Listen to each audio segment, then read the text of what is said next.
சுமார் 300 ஆண்டுகளுக்கு முன்னால டச்சுக்காரர்களால் நம்ம நாகப்பட்டினத்துல இருந்து கொண்டு செல்லப்பட்டதுதான் ஆனைமங்கலம் செப்பேடு. இந்த செப்பேடு மூலமா பெரிய வரலாற்று உண்மைகளையும் அறிய முடியுது. இப்போதைய இந்தோனேசியா பண்டை காலத்துல கடார நாட்டின் பகுதியா இருந்திருக்கு.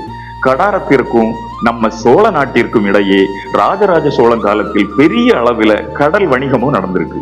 கடார நாட்டிலிருந்து கடல் வணிகத்துக்காக நம்ம நாகப்பட்டினத்துல இருந்த துறைமுகத்திற்கு நிறைய வணிகர்கள் வந்து போய் இருந்திருக்காங்க. புத்த மதத்தை சார்ந்த அந்த வணிகர்கள் தங்கி வழிபடுறதுக்காக ஒரு புத்த விகாரம் அமைக்க அனுமதி தரணும்னு ராஜராஜ சோழனிடம் கடார மன்னன் சூளாமணிவர்மன் ஒரு வேண்டுகோள் வச்சிருக்காரு. அதை ஏற்றுக்கொண்ட ராஜராஜ சோழன் அனுமதி கொடுத்ததோடு அந்த புத்த விகாரத்திற்காக ஆனைமங்கலம் பகுதியில் இருந்த சுமார் 642 ஏக்கர் நிலத்திலிருந்து கிடைக்கக்கூடிய வருவாயையும் நிரந்தரமா கொடுக்க வாய்மொழி ஆணை பிறப்பிச்சிருக்காரு. இதுல ஒரு சோகமான விஷயம் என்னன்னா, சூளாமணி பத்ம விகாரம் என்ற பெயர்ல கட்டப்பட்டு வந்த அந்த புத்த விகாரம் கட்டி முடிக்கிறதுக்கு முன்னாடியே ராஜராஜ சோழனும் கடார மன்னன் சூளாமணிவர்மனும் இறந்து போயிடுறாங்க. அவங்க இறப்பிற்கு பிறகு கடாரத்தின் அரசன் சூளாமணிவர்மனோட மகன் மார விஜயதுங்கவர்மனும் ராஜராஜ சோழனின் மகன் ராஜேந்திர சோழனும் முடிசூட்டி கொள்றாங்க.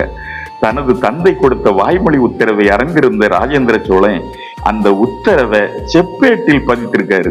மொத்தம் 21 ஏடுகள் இருந்த அந்த செப்பேட்டு தொகுப்புல 16 ஏடுகள் தமிழ் வட்டெழுத்திலும் 5 ஏடுகள் சமஸ்கிருத மொழியிலும் எழுதப்பட்டிருக்கு. சோழ பேரரசோட முத்திரை பதிக்கப்பட்ட உறுதியான ஒரு பித்தளை வளையத்துல கோர்க்கப்பட்டிருந்த அந்த ஏடுகள் சுமார் 30 கிலோ எடையுள்ளதா இருந்திருக்கு.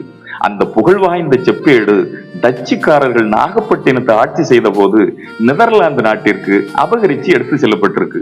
300 ஆண்டுகளுக்கு முன்னால கொண்டு செல்லப்பட்ட அந்த செப்பேடை மீட்கிறதுக்கு யுனெஸ்கோ அமைப்பு மூலமா இந்திய அரசாங்கம் பல முறை ஏற்கனவே முயற்சி செய்திருக்கு.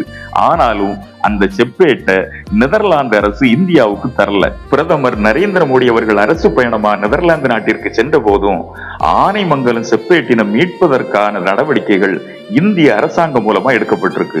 அதன் பலனா 16/5/2026 நெதர்லாந்து நாட்டில் உள்ள ஹேக் நகரில் நடந்த விழாவில் அந்த பெருமை மிக்க செப்பேடு நெதர்லாந்து நாட்டில் பிரதமர் முன்னிலையில லேடன் பல்கலைக்கழக நிர்வாகம் நம்ம பிரதமர்கிட்ட வழங்கி இருக்கு. ராஜேந்திர சோழனின் கைப்பட்ட அந்த செப்பேடு அழியாத பொக்கிசமா நமக்கு கிடைச்சிருக்கு. குலோத்துங்க சோழன் காலத்து 3 ஏடுகளையும் சேர்த்து மொத்தம் 24 ஏடுகள் அடங்கிய சோழர் கால செப்பேட்டு தொகுப்பை நம்ம இந்திய பிரதமர் மீட்டு வந்திருக்கிறது உண்மையிலேயே ஒரு மிகப்பெரிய வரலாற்று சிறப்பு மிக்க நிகழ்வுதான்.